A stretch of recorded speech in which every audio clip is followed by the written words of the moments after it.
What up, YouTube? Timu's here. Here now, of course, I've been doing my reviews for this home. From now until 25th, I am going to do reviews for Christmas films. I just did a review for Home Alone, and now here is my review for the sequel, Home Alone 2: Lost in New York. Now, this time around, of course, this is a follow-up to 1990s Home Alone, which was a massive success when it got released. Um, and so, of course, we got, and while the success that the first Home Alone was, they decided to go right ahead and greenlit a sequel. And Home Alone 2, while not as good as the original Home Alone, obviously, I love Home Alone 2. It's as good as the first film. I mean, of course, I'm in New York City. I live in New York, so it hits close to home to me. Anyway, so this time around, you got Kevin McAllister and his family who are of course going to Florida this time. Of course, the first film they end up setting a trip for Paris, and so now they are going to having a trip in Florida, and this time around Kevin is actually with them in the plane station and all, but he ends up getting on the wrong plane, and so he ends up finding out that so while the plane landed, that's when he finds out that he's in New York while his family is in Florida. And of course, like the first film, he's super excited that he has a vacation on his own, and he ends up checking into this very popular fancy hotel. And in the hotel, in the hotel has a little cameo by a certain someone named Donald Trump. That's right, Donald Trump has a cameo in this. Because that was actually a hotel he ran. So, out of all people, Donald Trump will obviously have a cameo in this. So, yeah. Anywho, yeah, I mean, it was, it took me a while to actually knew that was Donald Trump, by the way. But, whatever. And of course, here, he ends up getting checked in by the always great Tim Curry. And you even had Rob Schneider in this as well. This was actually Rob Schneider's first film, by the way. So that was pretty cool to see. And he ends up enjoying himself and all that. And then, of course, you got the Wet Bandits return, who now Harry calls himself the Sticky Bandits, but okay. This time around, they want to steal money from Duncan's toy chest. And of course, once again, you got Joe Pesci and Daniel Stern reprising their role, who those two play off each other perfectly. I really love their on-screen chemistry with one another. They are both just terrific in this. And so, yeah, it was pretty cool to see them having roles here once again. And so, Kevin, of course,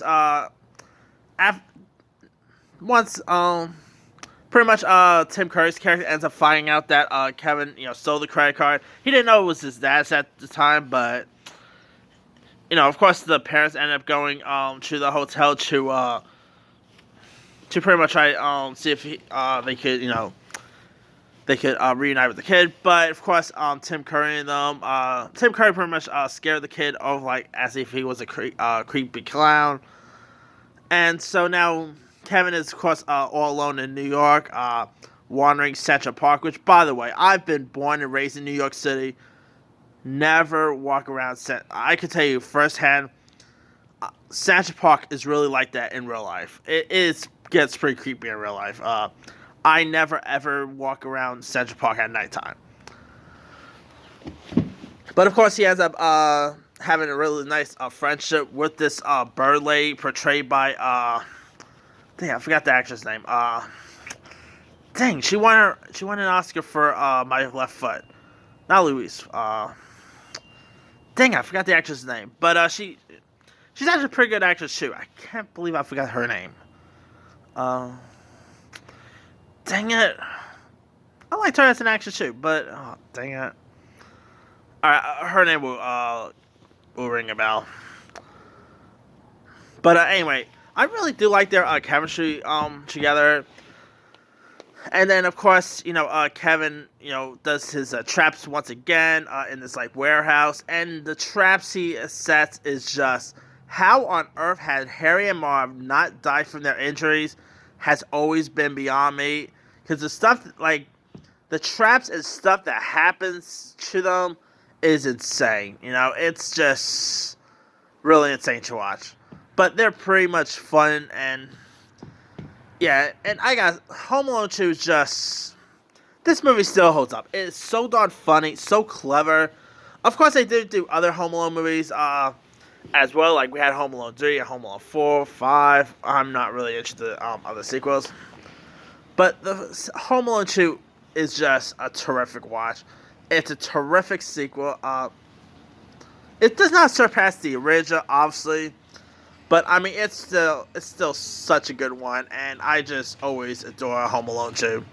And it made as much as Home Alone. I mean, it didn't make as, it didn't really, make as much as the first Home Alone, but it's still pretty it's a pretty good, though. So, yeah, if you have not really seen Home Alone 2, Lost in New York, give it a shot. It's a really great one. I just love this film so much. And, of course, my favorite part, one of my other favorite moments is when, with the keep the change, the filthy animal. This time, it's happening to this time. It's Tim Curry and them. Yeah, that scene was pretty hilarious to watch. You've been fooling around with everybody, Buffy, Al, Leo, little Multi, Kern Bar, Cliff. Yeah, that scene is hilarious. But, yeah, Home Alone 2 is such a really terrific watch. Anyway, let me ask you guys. Have you ever seen Home Alone 2, Lost in New York? If so, what's your thought of it? Did you like it? Did you not like it? What were some of your favorite moments in it? Some of your favorite scenes? And do you even prefer over the original Home Alone? Drop comments below. Don't forget to like, subscribe, hit that bell for more notifications. This is Movie Style.